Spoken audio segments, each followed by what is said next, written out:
ಮೊದಲಿಗೆ ಎಲ್ರಿಗೂ ವರಮಹಾಲಕ್ಷ್ಮಿ ಹಬ್ಬದ ಶುಭಾಶಯ ತಿಳಿಸ್ತೀವಿ.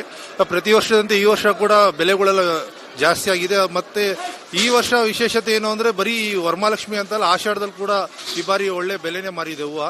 ಅದೇ ಬೆಲೆ ಕಂಟಿನ್ಯೂ ಆಗ್ತಿದೆ. ಪ್ರತಿ ವರ್ಷ ಏನಂದ್ರೆ ಆಷಾಢದಲ್ಲಿ ಸ್ವಲ್ಪ ಹೂವು ಬೆಲೆ ಕಮ್ಮಿ ಆಗ್ತಿತ್ತು, ಆದರೆ ಕಾರಣಾಂತರಗಳಿಂದ ಹೂವುಗಳು ಕೂಡ ಬರೋದು ಕಮ್ಮಿ ಆಗೋದ್ರಿಂದ ಆಷಾಢದಲ್ಲಿ ಕೂಡ ಈ ಬಾರಿ ಒಳ್ಳೆ ವ್ಯಾಪಾರ ಆಗಿದೆ.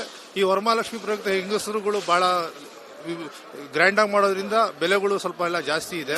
ಮಲ್ಲಿಗೆ ಹೂವು 1200 ರೂಪಾಯಿ ಇದೆ, ಕನಕಾಂಬರ 1600, 2000ವರೆಗೂ ಇದೆ, ಚೆಂಡು ಹೂವು 60 ರೂಪಾಯಿಂದ 100 ರೂಪಾಯಿವರೆಗೂ ಇದೆ.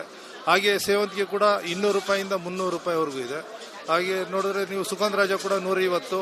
ಅದೇ ರೀತಿ ಪ್ರತಿಯೊಂದು ಕೂಡ ಗುಲಾಬಿಗಳು 150ರಿಂದ 200, 250ವರೆಗೂ ಇದೆ. ಹೂವುಗಳು ಹೇಗಿದೆ ಆ ರೀತಿ ಒಂದು 2 ದಿನ 3 ದಿನ ಪ್ರತಿ ವರ್ಷ ಕೂಡ ಇದೇ ರೀತಿ ಇರುತ್ತೆ ವ್ಯಾಪಾರ. ಅದೇ ರೀತಿ ಈ ವರ್ಷ ಕೂಡ ನಡ್ಕೋಗ್ತಿದೆ. ಇಲ್ಲ ಮೇಡಮ್, ಬಹಳ ಚೆನ್ನಾಗಿ ನಡೀತಿದೆ. ಆದರೆ ಹೂವುಗಳು ಬರೋದು ಕಮ್ಮಿ ಆಗಿದೆ ಸ್ವಲ್ಪ. ಏನಂದ್ರೆ ಈಗ ಈ ನಮ್ಮ ಸಿಟಿ ಸುತ್ತಮುತ್ತ ಏನಾಗಿದೆ, ಮುಂಚೆ ಬೆಂಗಳೂರಿಗೆ ಬರಬೇಕಿತ್ತು ಪ್ರತಿಯೊಂದು ಹಳ್ಳಿಯಿಂದನೂ. ಈಗ ಹೂವುಗಳು ಏನಂದ್ರೆ ಅಲ್ಲಿ ಮಾರ್ಕೆಟ್ ಆಗಿದೆ. ಈಗ ನಮ್ಮ ಹೊಸಕೋಟೆ ಇರ್ಬೋದು, ಚಿಕ್ಕಬಳ್ಳಾಪುರ ಇರ್ಬೋದು, ಹಾಗೆ ಪ್ರತ್ಯೇಕ ಮಾರ್ಕೆಟ್ಗಳಾಗಿರೋದ್ರಿಂದ ಇಲ್ಲಿ ನಮ್ಮ ಸಿಟಿ ಮಾರ್ಕೆಟ್ಗೆ ಹೂವು ಬರ್ತಾ ಇರೋದು ಕಮ್ಮಿ. ಆಮೇಲೆ ಸುತ್ತಮುತ್ತ ಜಮೀನುಗಳು ಕೂಡ ಬೆಲೆ ಬಂದು ಹೂವು ಬೆಳೆಯೋರ ಸಂಖ್ಯೆ ನಮ್ಮ ಕರ್ನಾಟಕದಲ್ಲಿ ಕಮ್ಮಿ ಆಗ್ತಿದೆ, ನಮ್ಮ ಬೆಂಗಳೂರು ಸುತ್ತಮುತ್ತ.